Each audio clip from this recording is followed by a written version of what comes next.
Olá, alunos, e nessa aula 10 nós vamos ver um pouco sobre urbanização. A gente vai entender como a urbanização surgiu, como que está o mundo urbanizado hoje em dia, quais são os problemas que ele enfrenta.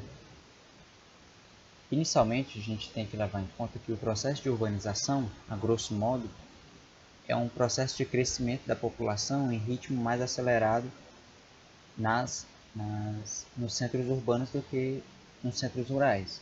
Você tem um êxodo rural, você tem pessoas saindo do meio rural e indo para o meio urbano. Você tem essa urbanização acontecendo. O início dela, obviamente, se deu na Europa a partir da Revolução Industrial. Com o surgimento das fábricas e das indústrias, era muito importante e necessário que houvesse mão de obra. E essa mão de obra ela começou a vir do campo para as cidades, com uma perspectiva melhor de vida. As pessoas que vinham do campo e iam para a cidade, nessas fábricas, elas buscavam condições melhores de vida, buscavam melhores salários. Então, todo esse amontoado de pessoas no mesmo lugar foi construindo as primeiras cidades. Como as indústrias elas foram surgindo gradualmente, as pessoas também começavam a aparecer, começavam a ter êxodo rural de forma gradual. Um pequeno grupo de pessoas se instalava em tal cidade, e aí ia crescendo, a quantidade de indústrias, de fábricas ia crescendo, a quantidade de pessoas também ia crescendo proporcionalmente. Por causa dessa maneira gradual de crescimento, as cidades elas começaram a se planejar, as casas elas começaram a ser planejadas, as pessoas começaram a ter um planejamento de sua casa e também de sua cidade melhor. E é por isso que as cidades da Europa, por exemplo, elas não têm tanto, como eu posso dizer, não tem tantos problemas urbanos como países como o Brasil, que teve uma urbanização muito mais acelerada. A pioneira disso tudo foi a Inglaterra, lá no século XIX. Depois da Segunda Guerra Mundial, o fenômeno ele se concluiu nas nações desenvolvidas e se iniciou nos países de industrialização tardia. Por esse mesmo motivo, as indústrias começaram a aparecer nos países mais pobres e a urbanização começou a acelerar nesses países. E a gente vai entender isso já já. Agora a questão é, nem todo país que é industrializado ele é considerado urbanizado, mas todo país urbanizado é considerado industrializado. Essa é a questão. Nos países desenvolvidos, como eu falei, as cidades elas tendem a ser planejadas. Olhem só como é Paris. As ruas são bem desenhadas, todas vão encontrar o arco central, o arco do triunfo. E como eu já expliquei, como as indústrias e as fábricas elas foram surgindo gradualmente, a quantidade de pessoas que chegavam nessas cidades também era feita de forma gradual. Então as pessoas tinham um planejamento melhor dessas cidades. E outra coisa também é que na Europa você não tinha e não tem tanta concentração de terra como se vê, por exemplo, em países como o Brasil. Lá são muitas pessoas plantando ao mesmo tempo, com várias pessoas com seus pedaços de terra. Aqui não, aqui é um enorme pedaço de terra para uma pessoa só. Essas pessoas que ficam marginalizadas dentro do campo, elas começam a migrar para as cidades em busca de mais emprego, de uma melhor oportunidade de vida.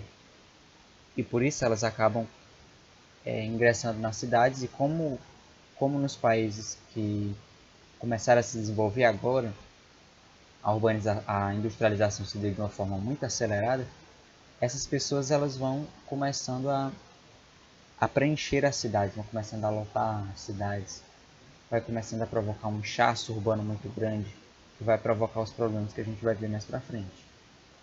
Como eu falei, nos países em desenvolvimento, a urbanização ela aconteceu de forma lenta e gradual, exatamente pelo motivo da industrialização ter ocorrido de forma lenta e gradual. Claro que nos países pobres também ocorreu de forma gradual, mas não o gradual dos países desenvolvidos. É diferente. Aqui começavam a chegar muitas mais indústrias do que a capacidade das cidades podia aguentar. Em países subdesenvolvidos, como eu falei, a taxa de urbanização é mais tardia. Ela começou a acelerar-se a partir da época da industrialização, ali meados do século XX. E a característica da urbanização em países subdesenvolvidos é que, além de acontecer de uma forma rápida, ela também acontece de uma forma não planejada. Vocês podem observar aqui nessa cidade, que eu estou passando o mouse, que as cidades elas não têm o planejamento certo. Elas são um pouco bagunçadas, e isso cria alguns problemas dentro dessa cidade, como a favelização, por exemplo, a especulação imobiliária. Dentro dos países subdesenvolvidos, a vida precária no meio rural, os baixos salários, a concentração fundiária também, forçou várias pessoas a irem para as cidades em busca de emprego nessas indústrias que estavam chegando. E o número que chegava era muito mais alto do que as indústrias podiam absorver, do que as cidades podiam absorver. Pelo mesmo motivo que eu falei. Na Europa, na época da industrialização na Europa, as pessoas que viviam no campo, elas tinham uma condição de vida pobre, mas cada uma tinha, respectivamente, o seu pedaço de terra para se sustentar. Agora você imagina o Brasil, que é um país marcado pela concentração fundiária. Um país em que muitas famílias anseiam por um pedaço de terra, mas eles não conseguem trabalhar. Ou quando conseguem, eles trabalham para outro, que fica com a maior parte do seu lucro. Eles, sem emprego e sem perspectiva, acabam migrando para as cidades. Isso acabou causando o êxodo rural e a macrocefalia urbana. Todas essas pessoas que saíram do mundo do meio rural e foram para as cidades começaram a inchar essas regiões. E junto com todo esse inchaço dessas regiões começou a aparecer os problemas urbanos que a gente conhece muito bem. A favelização, que misturada à falta de educação pelo Estado acaba gerando violência, por exemplo. E é importante salientar que a urbanização ela não elimina a pobreza. A urbanização ela foi um modo que as pessoas encontraram de se organizar em um determinado espaço para conseguir condições de vida melhores. Mas a urbanização ela não elimina a pobreza. A gente sabe tanto que a vida nas cidades ela é bem mais cara do que a vida no campo. Muito mais cara. Apesar de que nas cidades você tem oportunidade de emprego, mais oportunidade de emprego, também as perspectivas de salários elas são mais baixas aqui. Os serviços eles são melhores, mas as condições de vida também são um pouco mais caras. No Brasil, a urbanização aconteceu principalmente a partir da década de 1950. Se vocês lembram, é a época da industrialização de Juscelino Kubitschek. Com a chegada das indústrias, o Brasil ele começa gradualmente a se tornar cada vez mais urbano. A partir da década de 70, o Brasil ele já era considerado um país urbano. A população das cidades ela começou a ultrapassar a população rural. Além disso, na época da mecanização e da industrialização no Brasil, nós temos que dentro do meio rural começou a acontecer a mecanização do campo e também a concentração fundiária, como eu já falei. Com a mecanização do campo, as pessoas começaram a ficar cada vez mais sem emprego e começaram a migrar cada vez mais para as cidades. E outra coisa é que a urbanização no Brasil ela não se deu de forma igual em todo o território. A urbanização ela começou principalmente na região do Sudeste, onde as indústrias elas estavam. E só depois, no Nordeste, no Norte, é que as taxas de urbanização elas foram crescer mais um pouco. Então você nota que, por exemplo, o Nordeste, ele é um país ou ele é uma região que ainda é pouco urbanizada, né, entre aspas, comparada ao Sudeste, por exemplo. Agora que nós já entendemos como ocorreu o processo de urbanização, agora nós vamos ver alguns conceitos dentro do meio urbano, que são importantes para entender as cidades. O primeiro deles é a metropolização. A metropolização é quando uma cidade ela começa a exercer um comando e uma atração econômica, cultural sobre as outras cidades. Ela se torna uma metrópole. Ela tem atrativos que outras cidades aos arredores, ou até mesmo dentro do seu próprio estado, ou quem sabe até dentro do seu próprio país, ela tem uma atração que esses lugares eles não têm.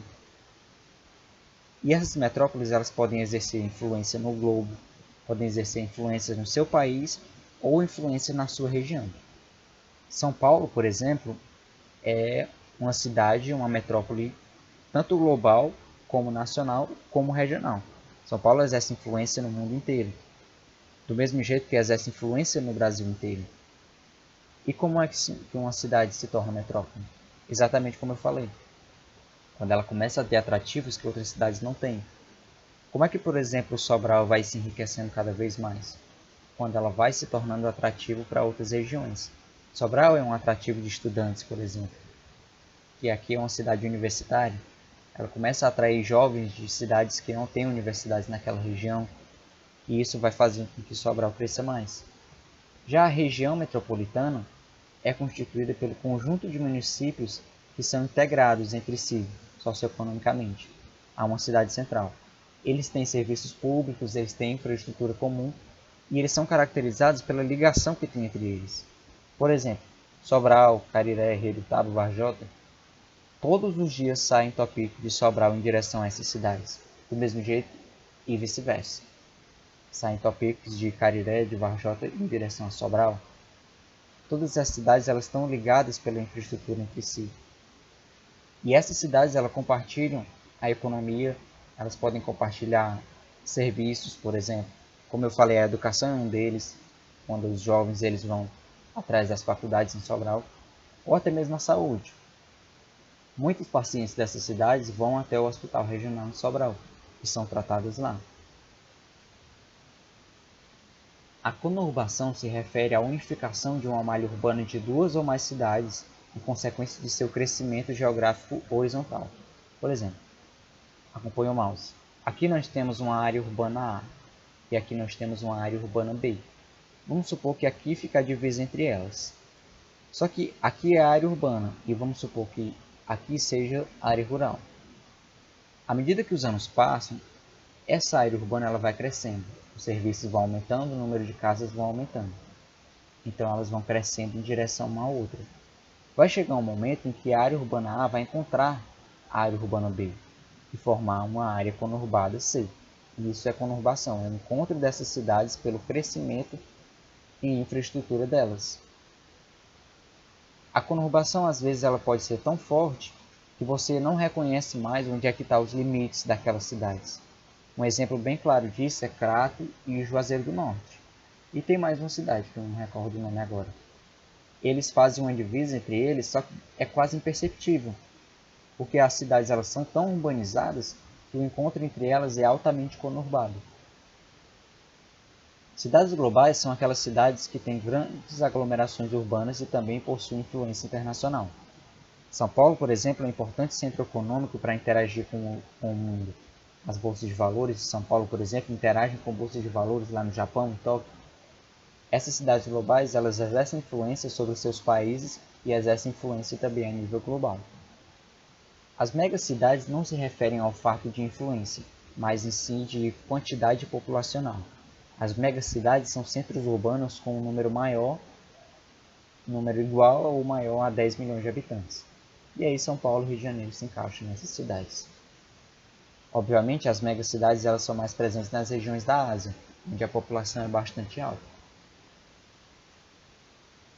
As megalópolis nós podemos dizer que são áreas ou junções, digamos assim, de duas ou mais metrópoles ou regiões metropolitanas. É como, por exemplo, você tem São Paulo, você tem Rio de Janeiro. As duas são regiões metropolitanas, mas as duas interagem entre si. Elas se estendem, a influência delas se estendem entre si e com o resto do país e o resto do mundo. Podemos dizer que São Paulo e Rio de Janeiro elas são megalópolis. São duas metrópoles que se influenciam, são as megalópolis. Lá você consegue observar um intenso desenvolvimento urbano, industrial e tecnológico, e principalmente uma forte integração econômica. No Brasil nós temos, ou nos Estados Unidos nós temos esses importantes centros, o Bosworth, o Chips e o Sansan, que são áreas que têm uma forte integração econômica. A rede urbana são um conjunto de cidades que são interligadas umas às outras através do sistema de transporte e de comunicações. Como é que eu diferencio a rede urbana de uma região metropolitana? A região metropolitana ela é focada em uma cidade central. E ela não é ligada apenas por meio de transporte e de comunicação. Ela é ligada por toda uma influência de atrativos, seja na educação, seja atrativos em saúde. Já a rede urbana nós nos referimos ao sistema de transporte e de comunicações. Então nós podemos dizer que uma região metropolitana ela também pode ser uma rede urbana, mas nem toda rede urbana é uma região metropolitana. Nos países desenvolvidos elas costumam ser densa e articulada, e nos países subdesenvolvidos elas são menos densas e também elas são mais desarticuladas. Um exemplo de rede urbana você observa aqui na região metropolitana de Sobral, quando as Topicos de Varjota, de Eritaba e de cidades vizinhas elas vão até Sobral e são interligadas por esses municípios. A hierarquia urbana se refere à categoria de cidades e como classificá-las, e como torná-las, assim, entre aspas, uma superior à outra.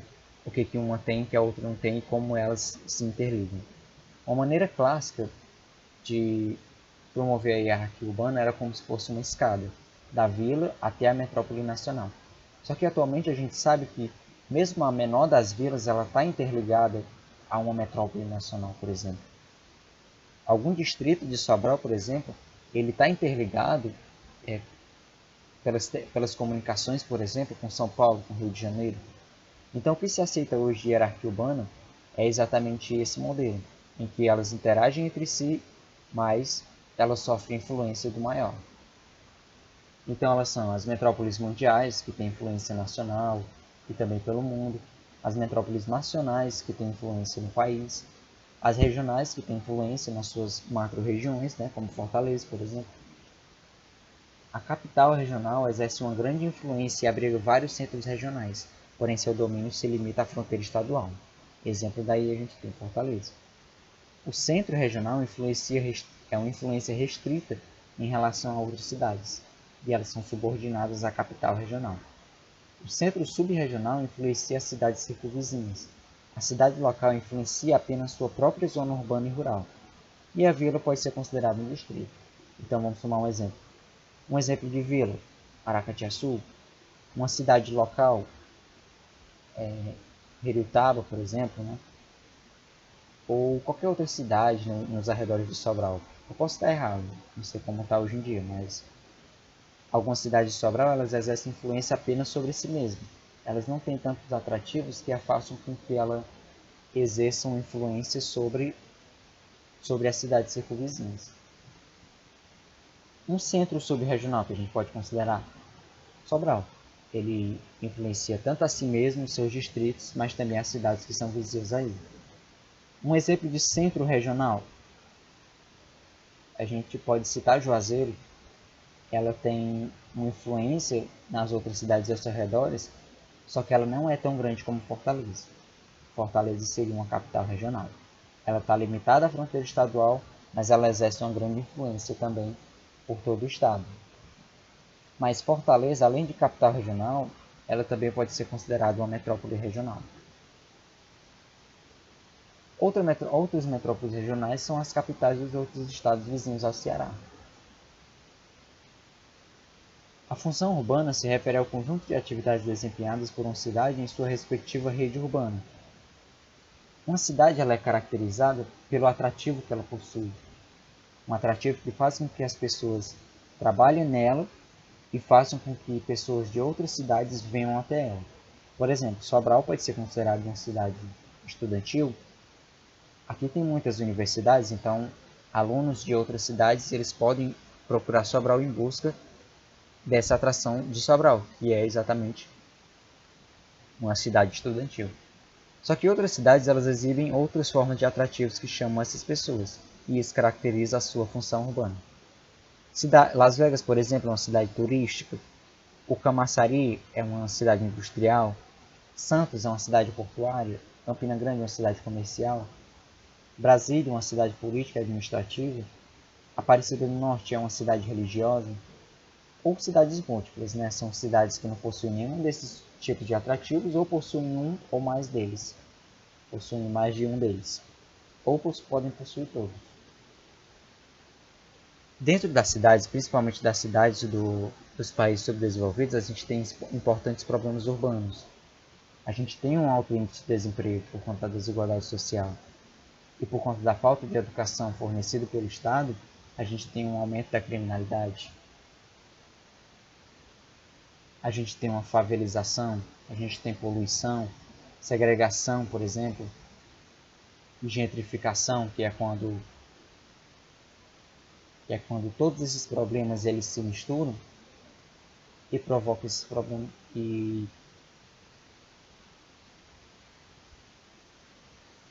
acabam gerando mais problemas urbanos que vão dificultar a vida dessa população.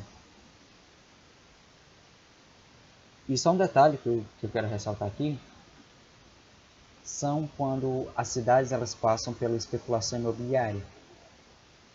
Dentro dos centros urbanos, as casas, os prédios, por exemplo, eles tendem a ser mais caros. Então, por exemplo, quem vai conseguir pagar eles são as pessoas mais ricas. E à medida que vai se juntando mais toda essa especulação imobiliária no centro das cidades, as casas mais simples e as pessoas mais pobres elas são jogadas mais para as margens dessa cidade. Elas começam a ser jogadas para a margem e acabam sendo excluídas da sociedade. Isso acaba gerando desemprego, aumento da criminalidade, por exemplo, uma falta de saneamento adequado nessas cidades. Isso todos são problemas que afetam as cidades do nosso país. E era isso. Muito obrigado.